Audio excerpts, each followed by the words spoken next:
Be the change you want to see in the world. Hi everyone, welcome to the 4 p.m. show. I am Monik, and you might have heard of this famous quote from Mahatma Gandhi: "Be the change you want to see in the world." But not everybody is aware of the backstory. So the backstory is that a lot of people used to come and meet Mahatma Gandhi every day for suggestions and for getting answers to their problems. So this one day, a lady comes with her 10-year-old boy, and her son was eating a lot of sweets, so she wanted Mahatma Gandhi to tell him not to eat sweets. So finally, after waiting for 3 hours, she gets her turn and she meets Mahatma Gandhi and tells him her problem. And so Mahatma and then requests Mahatma Gandhi, can you please tell my son not to eat sweets? And Mahatma Gandhi looks at the boy and then tells the lady, please, can you please come and see me after 2 weeks? And the lady was a little puzzled, but she said, okay, I'll come after 2 weeks, no problem. So again, after 2 weeks, she comes back. She again has to wait for 2-3 hours under the sun, and finally her turns comes back, and she says, Mahatma Gandhi, I came here 2 weeks back, and my son is eating a lot of sweets. Can you please tell him not to eat sweets? And Mahatma Gandhi looks at the boy and says, don't eat sweets. And that's it. He doesn't say anything else. And woman waits, maybe he might give some more advice. No, nothing else. And she really got upset, and initially she was puzzled, of course, and she said that that's it, you don't have anything else to say? And Mahatma Gandhi says, no, that's it. And she then gets really upset and says, if this was the case, why didn't you say this one line 2 weeks back? Why you asked me to come back now? What's the difference? And Mahatma Gandhi smiles and says to the lady, you know what, even 2 weeks back I was eating sweets, and how can I give advice to someone, if there's something, how can I say to somebody stop doing that if I am doing that thing?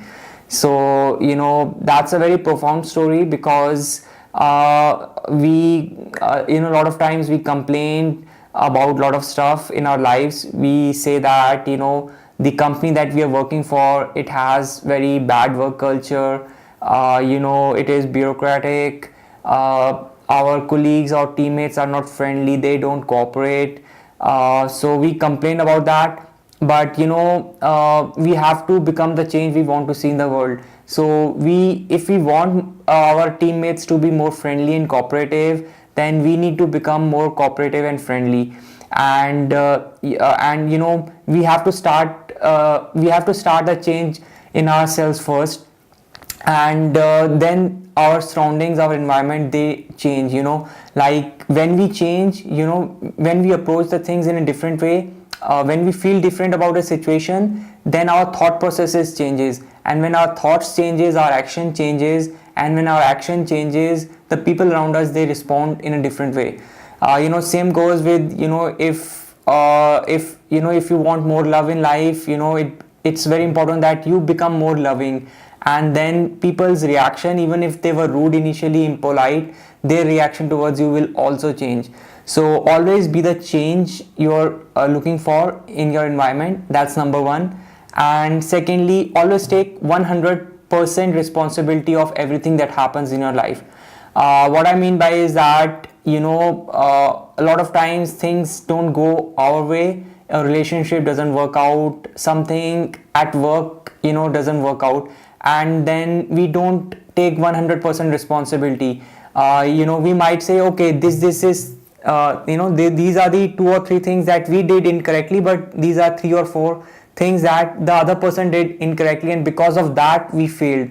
But what happens with this kind of attitude is that next time in the same situation, you are not going to take 100% responsibility, and again the same situation will happen, and again the things will not work out.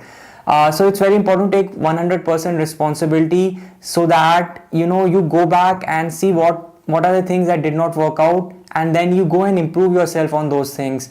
And instead of finger pointing, you actually go back and improve yourself. So always take 100% responsibility of every situation, whether it's a relationship or whether something in office. And if even if you're complaining that you don't have a great work culture, then you go about finding which is your dream company, which is your dream job, and then you go and find out what kind of people they hire, and then you go about acquiring those skills and you become that kind of employee, and then your dream company will actually come to you and they will hire you. So always the change begins within you. Don't complain or don't make excuses that I don't have great education, or I don't come from great family, or my parents never helped me out, or the company that I'm working for is not a great company. Don't ever make excuses, but look back, what are the things you can improve, and then go about making changes in those areas, and then things will change in your own life. So that's number 2, take 100% responsibility. And thirdly, always focus on positive things. Every situation has something positive. Like somebody once said that even a stopped clock, even a stopped clock is gives correct time twice a day. Like if a clock stops at 9 o'clock and it's not working, but at least twice a day it will give a correct time. So this, with the same metaphor, there's always something right in every situation.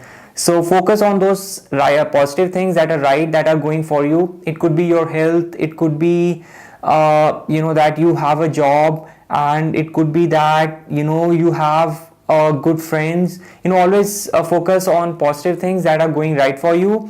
And what happens is that then positive things, they keep growing when you focus on them.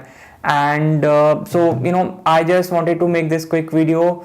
Don't complain, don't finger point, rather get busy improving yourself. Focus on the things that need to be improved, and when you change yourself internally, your actions will also change, and when your action changes, the things outside will also get changed. So be the change you want to see in the world, and take complete control of your life. And keep designing your life. Don't give powers to others, because you have the power to design the kind of life you want to design. Keep designing your life every single day, because you have the power. And do check out my blog, www.customdesignyourlife.com, where I share more tips and strategies on how you can design a better life in all areas, whether it's a relationship, whether it's a career, or whether it's your health. I also give one-to-one coaching, so you can check it out, and you can drop me a message on my website, or you can drop an email at monique@customdesignyourlife.com, and I'll get back to you. So thank you so much, and leave your comments below. I'll love to hear what you're going through. So thank you so much, and I'll see you next week. Take care.